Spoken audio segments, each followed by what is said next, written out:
MLC Vijayashanti alias Ramulamma Revanth Reddy పైన తిరుగుబాటు చేయబోతుందా? ఏమో ప్రస్తుతం చూస్తే మాత్రం అట్లానే అనిపిస్తలేదా? అంటే ఆమె గతంలో జరిగిన శాసనమండలి సమావేశాలలో ఉద్యమకారుల గురించి ప్రస్తావిస్తూ అసలు ఉద్యమకారులు లేకపోతే మీకు పదవులు ఎక్కడివి, మీరు మంత్రులు ఎక్కడా, మీరు ముఖ్యమంత్రులు ఎక్కడా అనేసి ఆమె చాలా ఘాటుగానే స్పందించింది. సో ఇదే విషయం అంతకుముందు ఆమె బీజేపీలో ఉన్నప్పుడు కావచ్చు, లేకపోతే ప్రతిపక్షం కాంగ్రెస్ పార్టీలో ఉన్నప్పుడు కూడా పలు సందర్భాల్లో బీఆర్ఎస్ పైన ప్రశ్నించిన ఆమె ఇప్పుడు ఏకంగా రేవంత్ రెడ్డి ప్రభుత్వం పైన రేవంత్ రెడ్డినే దుమ్ము దులిపిందనే చెప్పాలా. అసలు ఉద్యమకారులకు ఇచ్చిన హామీల సంగతి ఏంది? ఉద్యమకారుల్ని గుర్తు పెట్టుకోవడం అన్నది చాలా ముఖ్యం అధ్యక్ష. ఏం వాగ్దానాలు చేశారంటే అధ్యక్ష, 250 గజాల ఇళ్ల స్థలం ఇస్తా అన్నారు. ఆ ఇళ్ల స్థలంలో ఇల్లు కట్టుకోవడానికి 5 లక్షలు ఇస్తా అన్నారు. 4,000 పెన్షన్ ఇస్తా అన్నారు. 10 లక్షల హెల్త్ ఇన్సూరెన్స్ ఇస్తా అన్నారు, ఉద్యోగం ఇస్తా అన్నారు. ఇలాగ అనేక వాగ్దానాలు చేశారు అధ్యక్ష. నిజంగానే కదా, ఇప్పుడు జరుగుతున్న ఒక వరవడిలో అసలు ఉద్యమకారులకు ఇచ్చిన హామీని టోటల్గా అందరూ మర్చిపోయారు. అంటే రోజుకొక సమస్య రావడం, ఆ సమస్యల గురించి మాట్లాడడం, సమస్యను ఎత్తుకెచ్చుకోవడం, ఇక కొంతమంది మీడియానైతే ఆ సమస్యను ఎన్కాష్ చేసుకోవడానికి వ్యూవర్షిప్ కోసం పడే తిప్పలు, ఇవన్నీ మనం జనరల్గా చూస్తూ ఉన్నాం. అయితే తెలంగాణ అంటే ముందుగా ఎమ్మటే గుర్తుకొచ్చే విషయం ఉద్యమకారులు. కానీ తెలంగాణలో కాంగ్రెస్ పార్టీ అధికారంలోకి వచ్చిన తర్వాత రాకముందుకే మేనిఫెస్టోలో ఏ అంశాలు పెట్టారో ఉద్యమకారుల గురించి అందరికీ తెలిసిన విషయమే. ఉద్యమకారులు కూడా చాలా ఆశతో ఎదురు చూసారు. అరే మళ్ళీ ఇప్పుడు కాంగ్రెస్ పార్టీ మనకి అధికారంలోకి వస్తే ఏమో చెప్పారు కదా, 250 గజాల ఉద్యమకారులు అంటే జైల్లోకి వెళ్ళొచ్చిన వాళ్ళు, ఎవరి మీద అయితే ఎఫ్ఐఆర్ నమోదై ఉంటాయి కదా, ఉద్యమంలో పోరాటం చేసిన వాళ్ళకి నెలకి 25,000 రూపాయలు, దాని తర్వాత మామూలుగా వాళ్ళకి 2,500 పెన్షను, మళ్ళీ అగైన్ 250 గజాల స్థలము, తర్వాత వాళ్ళకి గుర్తింపు కార్డులు.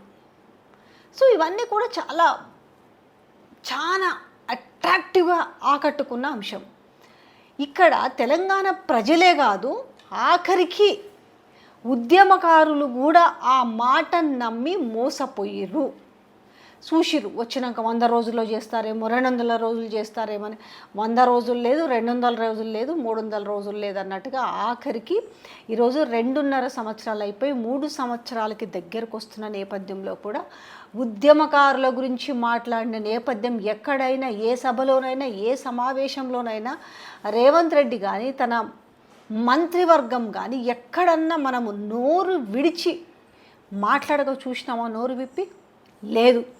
మిగతావన్నీ ఎక్కడ చూసినా ఊకదంపుడు ఉపన్యాసాలు, నేను నల్లమల్ల పులిబిడ్డను, లేకపోతే నల్లమల్ల రైతు బిడ్డను, ఇవన్నీ చెప్పుకుంటూ వచ్చింది. కానీ మరి నేను ఈ మేనిఫెస్టోలో కాంగ్రెస్ పార్టీ అధికారంలోకి రాకముందుకు అధికారంలోకి రావడానికి మేము ఈ అంశాలు మేనిఫెస్టోలో పెట్టినాము, సో ఇవి మేము చేయబోతున్నాము, లేకపోతే మేము చేయలేదు అనే అంశాన్ని మాత్రం ఎక్కడ కూడా ఇంతవరకు ఏకరువు పెట్టిన సందర్భం అయితే లేదు. ఇగో ఇస్తారు, అగో ఇస్తారు అనుకుంటూ గత ప్రభుత్వం కంటే ఇంకా మాకు మెరుగ్గా చేస్తారేమని ఆశగా ఎదురు చూసిన వాళ్ళ కళ్ళల్లోనో లేకపోతే వాళ్ళ నోట్లోనో నిప్పులు పోసిన వైనం కూడా చూస్తున్నాం. అయితే ఆమె శాసనమండలిలో విజయశాంతి అలియాస్ రాములమ్మ చాలా గరంగానే ఫైర్ అయినరు.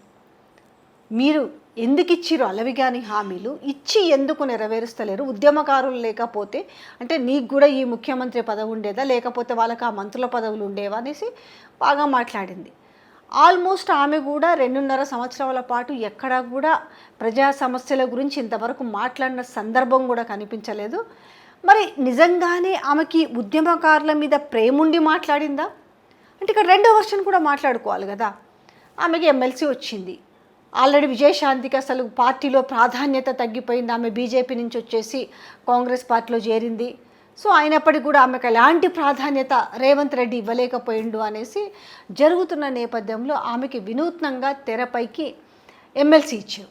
ఎమ్మెల్సీ ఇచ్చిన తర్వాత కూడా ఏమైంది, ఇమీడియట్లీ ఎమ్మెల్సీ ఇచ్చిన నెక్స్ట్ డే నుంచి కూడా ఈమెకి క్యాబినెట్లో స్థానం కల్పించబోతుంది హైకమాండ్ అని చెప్పేసి ఆమె హోమ్ మినిస్టర్ అవుతుందనో లేకపోతే ఆమె ఎడ్యుకేషన్ మినిస్టర్ అవుతుందని ఇలా వార్తలు చూసినాము. మేము కూడా వార్తలు చెప్పినాము. ఎందుకంటే అలాంటి ఒక న్యూస్ అంతా కూడా ఢిల్లీ నుంచి రావడము అవన్నీ కూడా స్పెక్యులేట్ అవ్వడం చూసినాం. సో ఇంతవరకు అంటే సెకండ్ క్యాబినెట్లోనైతే ఎలాంటి స్థానం అయితే ఆమెకి దక్కలేదు. అంటే కొండా సురేఖని పంపించేసి కొండా సురేఖ స్థానంలో ఇక్కడ విజయశాంతిని తీసుకొస్తారు. విజయశాంతిని మంత్రిగా చేసి హోంమంత్రిగా ఇస్తారు. ఆమెకి హైకమాండ్ దగ్గర సోనియా గాంధీ దగ్గర అంత పలుకుబడి ఉంది అనే డిస్కషన్ కూడా జరిగింది.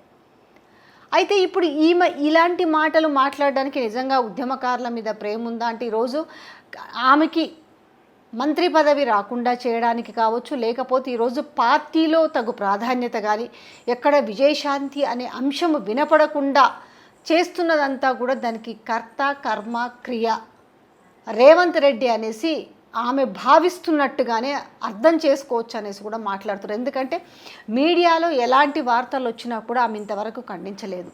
అంటే విజయశాంతికి మంత్రి పదవి వస్తుంది, విజయశాంతికి హోమ్ మినిస్టర్ వస్తుంది, లేదంటే విజయశాంతిని పక్కన పెట్టారు, ఇలాంటి ఎన్ని వార్తలు వచ్చినా కూడా ఆమె ఎక్కడ కూడా నాకు మంత్రి పదవి రేసులో నేను లేను, అలాంటి దానికి నేను ప్రయత్నము చేయలేదు, ఇలాంటి వార్తల్ని కూడా ఆమె ఎక్కడ ఖండించిన వైనం కూడా మనకు కనిపించలేదు.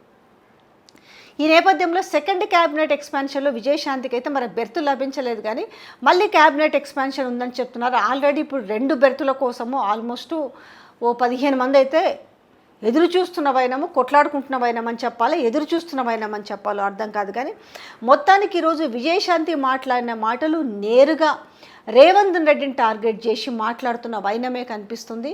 ఒకవేళ నిజంగానే మళ్ళీ రేపు థర్డ్ ఎక్స్పాన్షన్లో కనుక ఒకవేళ ఈమె గనక మంత్రి పదవి రాకపోతే మళ్ళీ ఒకవేళ ఈమె బీజేపీకి వెళ్ళే అవకాశం ఉందా? అంటే ఒకవేళ బీజేపీకి వెళ్ళిన అక్కడ సాధించేది ఏమైనా ఉంటుందా? లేకపోతే ఈ 2 సంవత్సరాలు ఆల్మోస్ట్ మనం ఒక లాస్ట్ 6 months ఎలక్షన్ పీరియడ్ తీసేసినా కూడా ఇంకా 2.5 years పాటు మరి కాంగ్రెస్ పార్టీలో ఉంటుందా? లేదనంటే ఇంతే కాంగ్రెస్ పార్టీల తీరు ఎప్పటికీ మారదు, ప్రశ్నించే విధానం కూడా ఇక్కడ చచ్చిపోయింది అనేసి ఆమె మళ్ళీ సొంత గూటికి పోయే అవకాశం ఉందా? మొత్తానికైతే ఇక్కడ నేరుగా రేవంత్ రెడ్డితోటి యుద్ధం చేస్తున్నట్టుగా అనిపిస్తుంది. ఎందుకంటే ఒక్కొక్కరుగా సంఖ్య పెరుగుతుంది. వ్యతిరేకుల లిస్ట్లో ఇప్పుడు మంత్రులందరూ కూడా రేవంత్ రెడ్డి కేర్ చేసే పరిస్థితి లేదు. రేవంత్ రెడ్డిని ప్రశ్నిస్తున్న వైనం కనిపిస్తుంది. రేవంత్ రెడ్డి వైఫల్యాలను వాళ్ళు ఇండైరెక్ట్గా ఎండగడుతున్నారు. వాళ్ళ క్యాబినెట్ సమావేశాల్లో కూడా ఇదే చర్చ జరుగుతుంది. సో రేవంత్ రెడ్డిని పక్కన పెట్టేస్తున్నారనే వార్తలు వినిపిస్తున్నాయి. అలాగే ఈరోజు రాష్ట్రంలో పాలన గాలి కొదిలేసి ఎవరికి వాళ్ళ ఇళ్ళని ఏ రకంగా చక్కబెట్టుకుంటున్నారు అంశం. ఎందుకంటే ఇక తర్వాత 30 ఏళ్ల పాటు అసలు కాంగ్రెస్ పార్టీ గురించి తెలంగాణ ప్రజలు అసలు మాట్లాడుకునే సందర్భం అన్న వస్తుందా రాదా అనే మీమాంస కూడా నెలకొంది. ఎందుకంటే ఈరోజు అన్ని వర్గాల ప్రజలు ఎంత సఫర్ అవుతున్నారో ఈరోజు కొత్తగా చెప్పాల్సిన అంశం లేదు. సో ఒక్కొక్కరుగా అసంతృప్తులంతా బయటికి వచ్చేసి ఈరోజు గలం విప్పుతున్న నేపథ్యంలో విజయశాంతి మాటలు కూడా ఈరోజు ఒక హైలైట్గానే నిలుస్తున్నాయి. నిజంగానే విజయశాంతికి మంత్రి పదవి మరి రాబోతుందా? మంత్రి పదవి రాని పక్షంలో ఇప్పుడు ఇద్దరి దారి ఎటుండబోతుంది? ఇటు విజయశాంతిది కావచ్చు, అటు కోమటిరెడ్డి రాజగోపాల్ రెడ్డి దారి ఎటుండబోతుంది? ఇద్దరు మళ్ళీ ఆ గూటికి చేరబోతారా?